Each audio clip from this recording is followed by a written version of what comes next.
silence, something deep inside begins to shift.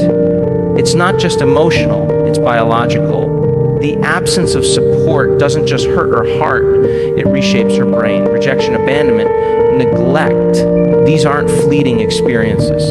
They are repeated activations of survival circuits that train the brain to live in fight, flight, or freeze. You see, the brain is always recording. It's always paying attention to the environment and adjusting accordingly. When support is missing, especially over time, the brain learns to anticipate danger even when there's none. It becomes hyper-vigilant. The amygdala, the part of the brain responsible for detecting threats, becomes overactive. The body starts producing more cortisol, the stress hormone, and less serotonin and dopamine, the chemicals responsible for emotional stability and joy. In other words, emotional isolation doesn't just make her feel lonely, it makes her chemically wired for survival. This is how the silent battle begins, not with loud cries or dramatic events, but with small, consistent disappointments. The phone that doesn't ring, the hand that's never extended, the comfort that never comes, and the brain, being the masterful recorder it is, doesn't forget. It starts to expect the worst. It begins to assume that love is conditional, help is unavailable, and safety is always just out of reach. Over time, this state of alertness becomes her norm. Her nervous system doesn't downshift. Instead of returning to calm after a challenge, she stays on edge. She becomes sharp, reactive, guarded. Not because she's cold, but because that's how her body survives. That's how her brain keeps her safe. It anticipates letdowns before they happen, disconnects before someone can walk away, prepares for rejection even in moments that look like connection. The real cost is internal. Sleep becomes shallow. Thoughts become repetitive. Her inner dialogue is no longer nurturing. It becomes strategic, defensive, and overly critical. Why? Because if no one else is going to protect her, she has to be her own guard. That's what her body believes. That's what her brain is designed to do when support is absent: protect, defend, and endure. But here's the painful paradox. The same brain that protects her also isolates her further. The same neural wiring that helped her survive now makes it hard to connect. Even when love appears, she questions it. Even when someone shows up, she doesn't fully trust it. This isn't because she's broken. It's because the architecture of her brain has changed. Her emotional memory bank holds too many withdrawals and too few deposits. So the moment a new person enters her life, her system scans for signs of abandonment, not out of insecurity, but because it's familiar. Emotional isolation doesn't just change how she feels, it changes what she expects. It teaches her that vulnerability is dangerous, that being open leads to disappointment. That strength means being silent, being still, being unaffected. So she learns to suppress, she learns to function without expressing. She learns to smile when she's aching inside. The world might see her as composed, even powerful, but her body is running a high-stakes survival program beneath the surface. This is what many don't understand. Emotional neglect isn't just the absence of comfort, it's the presence of stress that never leaves. It's a constant inner hum that says, "You're alone. Stay alert. No one's coming." That voice becomes internalized. It becomes her baseline. And yet, she still wakes up. She still shows up. She still pushes forward. But not because she's free, because her body has no other option. Because her brain has adapted so well to isolation, it has made her hyper-capable. She becomes productive, efficient, self-reliant. But underneath all that mastery is a woman whose nervous system is exhausted. Her resilience isn't just impressive, it's costly. And here's where the deeper neuroscience plays in. Every thought she thinks sends a signal to her body. Every feeling she suppresses stores itself in her tissues, in her muscles, in her gut. Her immune system is affected. Her digestion slows. Her heart rate variability drops. The body starts to whisper, then shout, that something is out of alignment, not emotionally, but neurologically. Her entire system is asking for peace, not just from the world, but from the survival state that's been looping for years. What makes this battle so difficult is its invisibility. There are no cast or crutches for emotional wounds. There's no applause for surviving days when she wanted to give up. There's no recognition for functioning in silence. But just because it's invisible doesn't mean it's not real. Her brain chemistry proves it. Her body carries the evidence. Her nervous system tells the truth even when her mouth doesn't. And so emotional isolation becomes a cycle, a self-perpetuating loop that can only be broken when she becomes aware of the patterns, aware of the programming, aware that her body is not betraying her, but trying to protect her in the only way it knows how. Strength is often imagined as loud, assertive, and visible. But for the woman who walks through life with no support, strength is quiet. It doesn't announce itself. It doesn't seek validation. It lives in the pauses between pain and perseverance, in the stillness of nights when no one is there to check in, to hold space, to simply ask, how are you really doing? This strength, her strength, is not the kind that gets praised. It's the kind that gets overlooked because it hides in plain sight. Her mornings start like everyone else's, but her mind is already in motion long before her feet touch the floor. She's rehearsing conversations, preparing for tasks, bracing for challenges, and all of it alone. There's no partner warming coffee in the kitchen, no text from a sister reminding her that she's loved, no mother or friend reminding her that rest is allowed. It's just her and the voice inside that says, keep going. Not because someone is cheering her on, but because stopping isn't an option. This woman doesn't cry often, not because she doesn't want to, but because she learned early on that tears don't change anything. So she swallows them. She absorbs pain like muscle memory. She folds heartache into her schedule, and she performs at work, at home, in the world. She becomes the woman others admire, but rarely understand. People see her composure and call it grace, but they don't see the breakdowns that happen behind locked doors. When the house is finally quiet and the armor can fall without judgment. Her strength is built in the small moments of decision. The moment she decides to show up to that meeting even though her chest feels heavy. The moment she tells herself she's worthy even though no one told her that growing up. The moment she encourages someone else while silently starving for encouragement herself. These are the moments that build her, not the big achievements, not the public wins, but the choices she makes in solitude, the ones no one claps for, the ones no one even sees. And here's what most people don't realize: strength born from silence is different.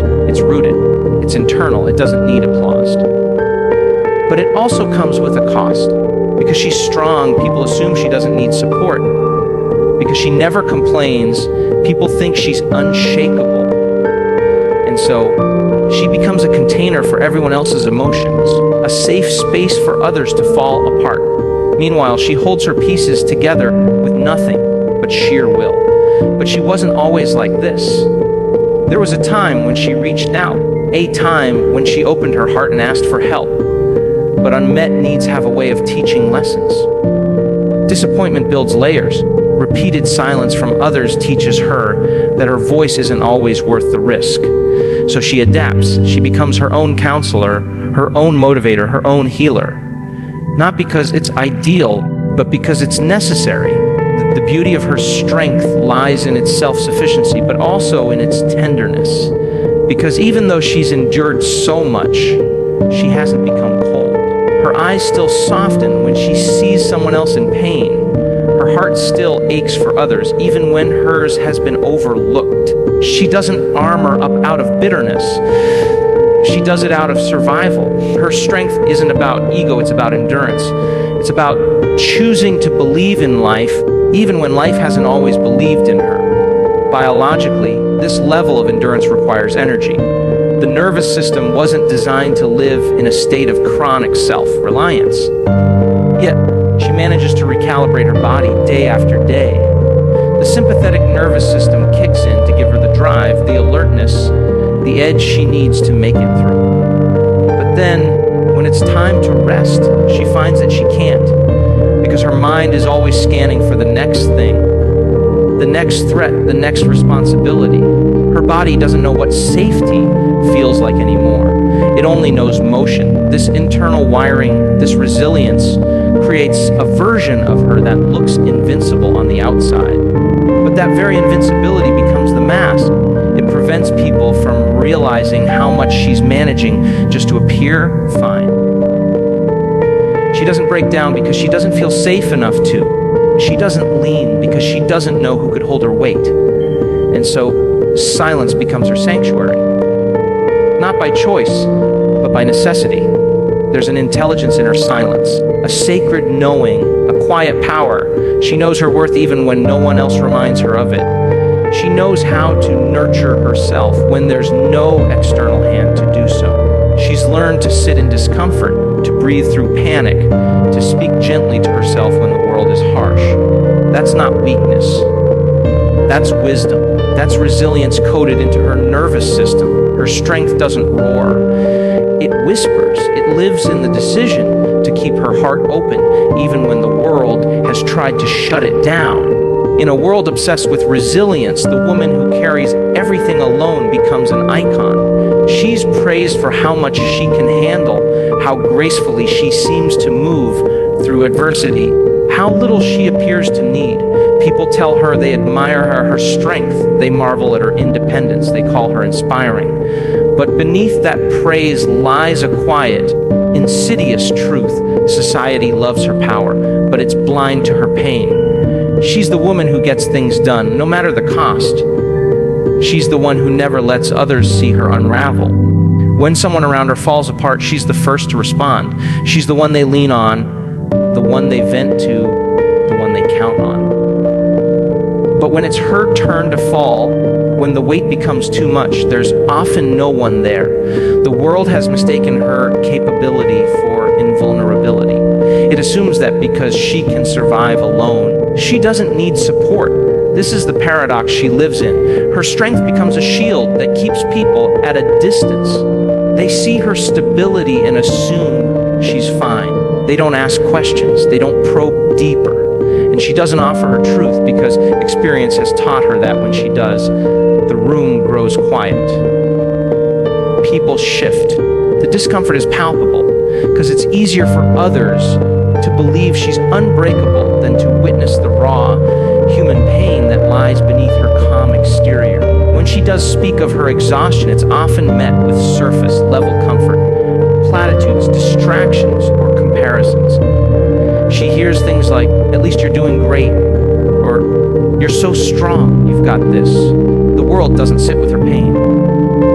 It skips over it. It minimizes it. Not because it's cruel, but because her pain disrupts the image people have built around her. The image of the woman who doesn't need help, the woman who always bounces back. And so she learns to hold it in. She learns to speak softly when she's hurting or not speak at all. She laughs instead of cries. She says, "I'm okay," when she's anything but. Not because she's trying to deceive anyone, but because being vulnerable without safety is another form of harm. When she's met with misunderstanding or emotional absence, her nervous system records that moment as a warning. It says, "Don't open up again. Don't ask for what you need. You're safer when you say nothing." Her life becomes a series of contradictions. She's celebrated for being independent, but judged for being guarded. She's respected for not needing help, but quietly blamed for being distant. People admire her ability to self-regulate, yet they don't realize the emotional cost of constantly self-soothing. Her pain becomes invisible, camouflaged beneath achievements, responsibilities, and an unwavering smile. This invisibility has a neurobiological consequence. When pain is unseen and unvalidated, the brain interprets it as isolation. The anterior cingulate cortex, the region that registers social rejection, lights up. To the brain, being emotionally ignored feels the same as physical pain. And when that happens repeatedly, the body adjusts by numbing itself. Emotions become muted. Joy feels distant. Gratitude feels forced. The nervous system, once full of expression and fluidity, becomes rigid. locked in a chronic state of alertness. Even when she tries to rest, her mind doesn't. It replays conversations, rehearses tomorrow's battles, scans for potential disappointments. It's not overthinking. It's over surviving. She's not addicted to stress. She's just wired for survival. That wiring, once a temporary adaptation, becomes a personality. And the world applauds that personality. It labels her strong without ever asking what it took for her to become that way. The truth is, her strength was forged in the absence of support. It was built through necessity, not choice. She didn't wake up one day and decide to carry everything alone. Life made that decision for her. And the very strength people admire is often a scar. It's a sign of what she endured without help.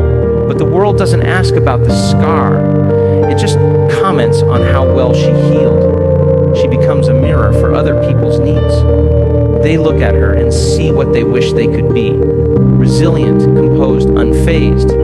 But they don't ask who holds her. They don't wonder what she does when the lights go off and the silence returns. Because to acknowledge her pain would mean acknowledging the ways they may have failed to see it. This is how emotional abandonment gets dressed up in admiration. It's how society forgets that the strongest people are often the ones who needed love the most but received it the least. She's not strong because she's never broken. She's strong because she breaks and still rises. But what she really needs isn't more praise, it's presence. It's someone who sees beyond the performance. Someone who can sit with her in the silence and say, you don't have to carry it all alone. When a woman realizes that no one is coming to save her, something extraordinary begins to unfold, not externally, but within. At first, this realization feels like a fracture, a final betrayal, the moment when every illusion of safety, support, and consistent love fades into stark silence.